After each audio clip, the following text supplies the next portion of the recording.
That is actually a really good point, Ivan. If you think about it from a, outside of just what has dominated the conversation around gold, which has been mostly geopolitical, you just made a really good point about the Fed side of things. The Fed is probably not wanting to break things. They don't want to reincite what was happening in, March and April, where there was a lot of concern around regional banks having troubles. But it's also, at some point, uh, the yields have gone up a lot, and some Fed officials have kind of mentioned that they think that that's doing some of the work for them. However, I will say that I think for now, what will dominate gold's price is probably in the short term going to stay the geopolitical stuff.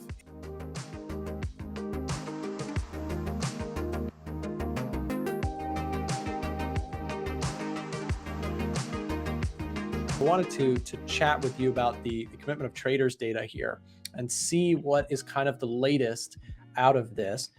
What stuck out to you about COT report this week? Anything notable? Yeah, so the changes were, we're seeing more buying of the indices. The dollar was actually a sell from last week. It doesn't necessarily Mm-hmm. mean that it's weak, but the change to the downside is on the dollar, and then we see S&P, gold, Nas to the upside. However, I'm not sure how this will play out throughout the week because one, gold is very overbought for how short time span of where it went up to was kind of it was propelled by the conflicts in the Middle East and just a bunch of uncertainty. So it's not necessarily bearish, but to see it run so high that quickly Mm-hmm. kind of seems like it's got some room for pullback at least, and it hit this very substantial level on the 1 day chart. This is the Nas right now. I guess I'll talk about this Yep. first, but I bought Nas this morning because it's kind of at this make or break zone here. I've been waiting for Mm-hmm. this price to come down to the bottom of this channel and hoping to see some kind of bounce. If it doesn't, we have the 200-day, which is substantially lower, coupled by some support around this zone, 13,800s. Did you know our market scanning software, the EDGEFINDER, just got even better? Check out our newest asset, Bitcoin. That's right, Bitcoin was our most requested feature update, and we're so excited to announce Bitcoin is finally here with plans to add even more crypto in the future. We've also updated our most popular feature, the Smart Money Tracker, adding even more data than before. The EDGEFINDER not only automatically scores 8 different metrics for each asset to give it an overall buy, sell, or neutral score, but it also keeps track of bank and analyst positioning, stores historical fundamental data, shows how assets are trending throughout the day, and so much more. Right now, our YouTube viewers can get the EDGEFINDER at a discounted price when they use promo code A1YT. You can check out the EDGEFINDER with the link down in the description below, and again, get it for the special discounted price when you use promo code A1YT at checkout. So if it breaks under these highs, then I'll stop out and I'll look to re-enter at some point down here, depending on what market conditions are. But yeah, hoping for a bounce on Nas. I guess we're both in that right now. Yep. Gold, unfortunately, I took a short last night and price came all the way back up here, stopped me out. But it's still looking not very strong. What I would like to see is some kind of pullback to this zone in like the 1940s or even the 30s where this support is. So yeah, I'll probably keep looking for shorts on gold and longs on the indices, as Mm-hmm. long as this price level holds up. If it doesn't break above this on gold, and if Nas doesn't tank underneath that 200-day moving average. Sure. Yeah. No, that's fair. And I think, when it comes to the NASDAQ, that chart that you've drawn up, let's see if we can hold that level. And same thing with gold. I mean, gold is at a really pivotal spot. It's an interesting week, to say the least. You've got gold and NAS at very critical spots. And, the other thing too, Frank, is you've got the VIX is trading higher. The VIX being, of course, the volatility index. Take a look at that. The VIX being higher, trading at 22.21. This is going to show you that, markets are moving right now, right? When you have the VIX up, that's going to mean everything is explosive. Everything is moving faster and farther than people are thinking. And, it's one of those things. If you're a range bound trader, right, this can be a really tough time, because again, if you're trading a range back and forth and the VIX spikes, it's going to probably break out of ranges easier. So anyways, something to think about for you guys out there in the audience. Keep an eye on the VIX. It stays elevated. Will things continue to be elevated? Well, we'll see. One of the big drivers here is, of course, the 10-year, which we've talked about quite a bit on the show here. The yield spiking just to 5% on the 10-year. This is, of course, but government bonds, 10-year being at 5% is it's a bit scary for markets, and it just shows fear is kind of in the atmosphere. Bond buyers are demanding more yield to take a risk on investing in the U.S. Again, it makes sense, right? Yields going higher. The U.S. is involved in, by proxy, a couple of different wars right now. It's got a massive debt pile up. It's got higher interest on that debt that it's got to pay. Is a bit of concern, and I think it's an appropriate concern. I'm watching the bond market, and I might start picking up something on as more of a trade, but I'm not quite even yet convinced. I don't know, Frank. At what point? I know obviously bonds, they don't generate that much, and when we're young, it's probably just better to be in stocks and take a bit of risk. But out of curiosity, what rate would get you to nibble on some bonds, TLT? At what point would it be 5.5%, 6%? At what point do high yields represent a competitive price to buying stocks? I'm not really looking at bond market, but I know that TLT is at like its lowest point since inception, right? So prices are like incredibly low, and that's just because of monetary policy going on right now. So if you want to buy TLT or bond prices at the lowest point they've ever been, then this is the time to do that. But just seeing now that the 10 years crossed above 5 is pretty alarming, and it's not like I think that yields will come down anytime soon. I think a lot of investors are expecting yields to rise for the long term, just because they're not gonna do anything dovish anytime soon, not until inflation is at its target. And even once it's at 2%, are they going to keep it there for however long? That's the question. So yields are likely to remain high. And I would say that probably once we see, it's not really a price or a yield point, but if we ever see the 10-year get higher than the 2-year, I might start to look at buying TLT or bonds in general, just because when the 2-year is rising faster than the 10-year, it's showing that accelerated pace of like that market reaction to interest rates rising. So if we see a slowdown in the 2-year and the 10-year kind of catches up and maybe crosses above, then probably start to look at TLT. But up until then, I'm bullish on the stock market, and it's like timing bullishness, because I've been saying I was bullish, but then talking about seeing NAS complete this move to the downside, just so we can get a better read on what's going on and potentially good entry.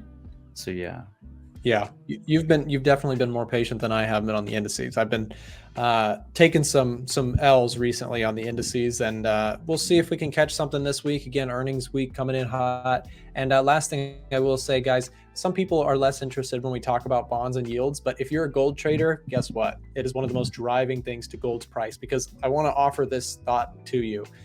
Bonds becoming less attractive. Bonds and gold are oftentimes looked at as a cross-examined. Like, do I want to go into gold or do I want to buy into bonds? These are two very conservative plays. And if bonds start to look less attractive, meaning yields spike higher and bonds sell off, sometimes that actually can be on a true fear in the market, and that can cause gold to spike. So it's a little bit of a counterintuitive thing, because you would think, oh, isn't that dollar strength in some ways if yields are flying high? Yes, but in real risk-off environments, what we sometimes will see is bonds selling off, and it can be confusing. It's very dependent on war, things like that. Geopolitical tensions can cause that. What is your outlook on markets right now as we go into end of October here? Unfortunately, dollar should rise. Unfortunately, S&P does fall. For yields to be at 5, I guess it's concerning, but there's a reason for the concern. It's not like, oh, we don't know, we don't understand. It's because PPI was higher, CPI was higher, NFP was higher, everything was higher. So it's kind of like it's a result of the data we have been given in October. So we're just going to continue the same trend going forward. Yeah, no, I think, Ivan, I want to get your take on something, and maybe we'll ask Frank too about this. I think that the 10-year yield, a lot of people are kind of barking over and over. The bears are constantly saying this high yield is going to be direct competition to stocks, and that's why the markets are going to tank, right? People think that because the 10-year is now, you got to think of investors who are, the whales out there, the ones who have lots of money to invest, hedge funds, pension funds, whatever.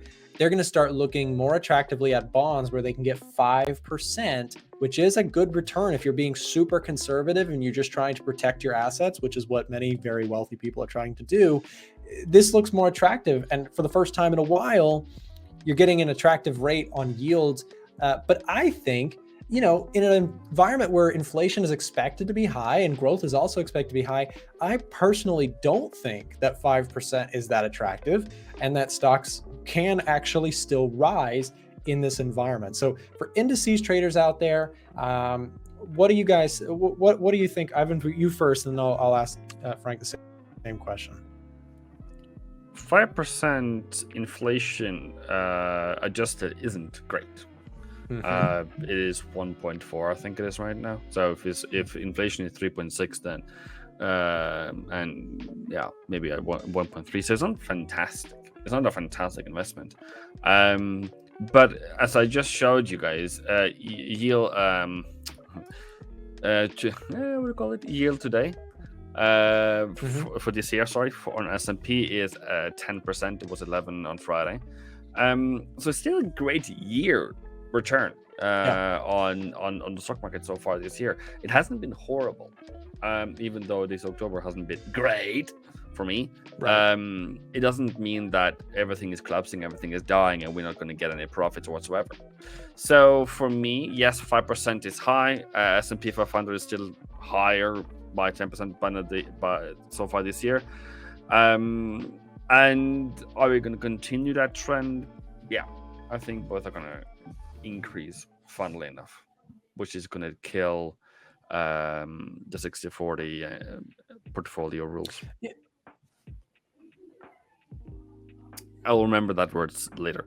I'm tired. Sorry. Yes, it is. And, it's an interesting time because, again, I've been... Oh, sorry. I think we're lagging for a second. I don't know if that was me or you guys, but sorry about that. Frank, we'll come to you. Same question. Do you think yields being up at 5% offer a competitive rate against stocks, or do you think that stocks can go up? Do you think, yields being higher here today are not devastating to stocks? Well, I think overall it's going to be mixed. So we're going to see ups and downs in the market. And so right now what I'm looking at is a trade just at the top of that channel. But I'm not too concerned. I would be more concerned if it was like the 2022 environment where they're talking about raising and being aggressive on inflation, and now that they're slowing down, it's a bit of a different story. So what it depends on for me is inflation, because I think that's what the Fed really cares about. They want to have a strong jobs market. Seeing higher, better economic numbers, like I think we have GDP this week. Seeing higher GDP is probably going to be, interpreted as bearish initially. But what we need to consider is the economy can still be strong and grow as long as inflation stays under control. And just seeing higher rates for longer, it will take a toll on the market, and it has. Like, we're not in any kind of bull market right now, as we can see. Since July, we've been on a steady decline with these ups and downs, but it really is just a trader's place right now. You want to buy when it looks like it's time to buy, and you want to sell at these highs. So I would say until yields start to drop is when we get that confirmation. When the Fed says, like, our path to raising interest is over, we no longer have to focus on inflation as heavy. So up until then, I think we're going to just see stuff like this. We might see a break higher, and then followed by another downside run for however many days or months. So yeah, it's not really. It's not like an that's upper. a good point, Frank. Yeah, it's going to be an up and down market, I think. I think if you think about it, one case that keeps coming up when I listen to kind of a lot of Wall Street analysts and people who are trying to gauge whether or not how the end of the year looks, it does seem like there's a really strong case for a strong fourth quarter. You get that seasonality. You get that. You have earnings coming out this week, by the way, if you're talking indices for some of the major mega tech companies, Microsoft, Amazon, Apple, etc., coming out this week, which is going to be big market moving for on the micro side for the Qs, for the S&P, etc. But I think where the struggle comes in is many people who have been saying for a long time now that the delayed response to all these rate hikes is going to come into play in 2024. There's kind of like this argument for, well, we get a move higher in the last blip here as hedge fund managers may kind of chase the trade a little bit that we've seen. As Ivan pointed out, we had a strong year overall in the S&P, chasing some of that performance, and then perhaps new year we start to see some bearishness come back in. But should be interesting. Ivan, let's talk something else, unless you want to have a final thought on that. But what else are you watching here in the markets today? I just want to announce that on my actual trading account, I am out on S&P 500. I think I had my stops somewhere below these lows here. So now it's just my paper trade. So probably just take that off. So yeah. I need to see if I can get in on S&P 500 again. Other than that, it's pretty flat on the yens. This kind of range, this kind of little candle, this green one, excites me a bit, but nothing really happening. You guys are talking about gold, to the big gold medal, by the way. To me, I'm like, shorting it? Like, really? Come on. Are you short right now? No, I saw someone in chat said they were short gold. I'm like, oh, okay. Please. My point here is if you're going to short anything, not financial wise whatsoever, it has to be a downtrend at least. Unless you're just going to sell the peaks that we are going to continue higher. Other than that, for me on gold, it's a bit of a weird that it's actually higher. I would actually think it should go lower with the dollar strength. But the weird things I wanted to say, yeah, true. The weird things I wanted to say was Harker said they're not going to increase any more interest rate this year. Fed Harker. And I'm like, what do you mean? So multiple people out of Fed has said, we're not going to increase in interest rates. But market has priced in one rate hike in December. And we are seeing higher than expected inflation, both PPI and CPI and everything else. So that's going to be a fun one for FOMC meeting next week. That is actually a really good point, Ivan, if you think about it from a, outside of just what has dominated the conversation around gold, which has been mostly geopolitical. You just made a really good point about the Fed side of things. There has been, like you mentioned, a good bit of tone, lesser so from Jerome Powell, but some of the other, Bostic, you have some of the other Fed officials stating that they don't think things go much higher in terms of rates this year. They think they hold in November, and that at the end of the day, the Fed is probably not wanting to break things. They don't want to reincite what was happening in, March and April, where there was a lot of concern around regional banks having troubles. But it's also, at some point, the yields have gone up a lot, and some Fed officials have kind of mentioned that they think that that's doing some of the work for them. So there is that argument to be made on the bullish side for gold. However, I will say that I think for now, what will dominate gold's price is probably in the short term going to stay the geopolitical stuff. If there is any, we've made this point many times, but if we see escalation in what's happening in Israel, the Israeli-Hamas conflict, if there's escalation there, gold likely moves higher. And if there's de-escalation or peace talks or negotiations of any sort, gold probably shoots lower. Don't forget to check out the links in the description if you want our broker recommendation, access to our free Discord, free EDGEFINDER, or want to chat with us on Telegram. Remember, you can watch us live in the markets every morning starting at 9:30 a.m. Eastern Time, and we have lots more free trading tools and content available on our website, a1trading.com. Thanks for watching.